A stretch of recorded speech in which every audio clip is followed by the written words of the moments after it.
हिमालय की तलहटी के पास बसा था नंदपुर नाम का छोटा सा गांव। मिट्टी के घर, कच्चे रास्ते और भोले भाले लोग। लेकिन उस गांव में सबसे अलग था एक व्यक्ति, धनी राम। धनी राम न तो बड़ा पंडित था, न ही बहुत अमीर। वह दिन भर खेतों में मेहनत करता और शाम होते ही गांव के पुराने शिव मंदिर में जाकर बैठ जाता। मंदिर में कोई घंटों मंत्र नहीं, कोई बड़ी पूजा नहीं होती थी।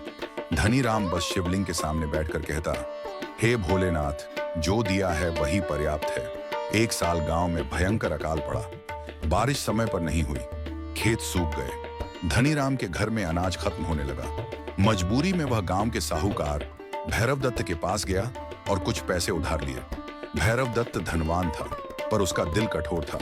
उसने ऊंचे ब्याज पर कर्ज दिया और कहा, 6 महीने में पैसा लौटा देना, नहीं तो अंजाम अच्छा नहीं होगा। धनी राम ने सिर झुकाकर हामी भर दी। 6 महीने बीत गए, पर फसल ही नहीं हुई तो पैसा कहां से आता। भैरव दत्त ने पंचायत बुलवाई। पूरे गांव के सामने धनी राम का अपमान किया। ऐसे भक्तों से भगवान भी मुंह मोड़ लेते हैं। लोग चुप थे, कोई साथ देने दिखा नहीं। धनी राम बिना कुछ बोले सीधा मंदिर गया। आंखों में आंसू थे, लेकिन आवाज में कोई शिकायत नहीं।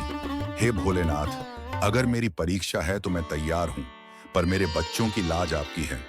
उसी रात गांव में अचानक घने बादल छा गए। तेज हवा चलने लगी।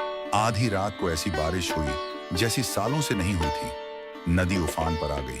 सुबह होते होते खबर फैल गई, भैरव दत्त का गोदाम, जिसमें उसने अनाज और धन छुपा रखा था, पानी में डूब गया। उसकी दीवारें गिर गईं। लेकिन आश्चर्य की बात यह थी कि धनी राम का कच्चा घर और खेत सुरक्षित थे।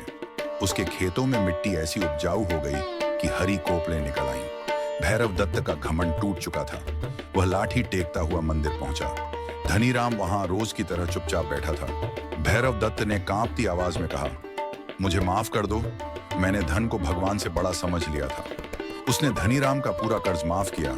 साथ ही गांव में सबके सामने यह घोषणा की कि वह अब किसी पर अन्याय नहीं करेगा। कुछ महीनों बाद जब गांव में फसल आई तो सबसे अच्छी पैदावार धनी राम के खेत में हुई। लोग पूछते, तूने कौन सा मंत्र किया? धनी राम मुस्कुराकर बस इतना कहता, मैंने बस भरोसा किया।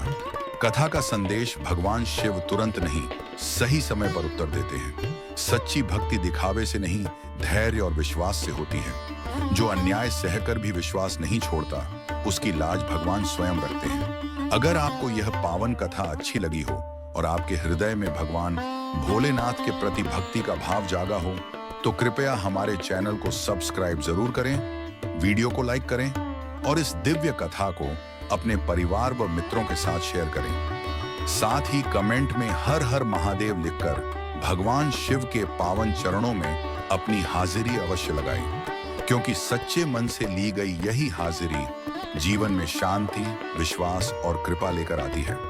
हर हर महादेव।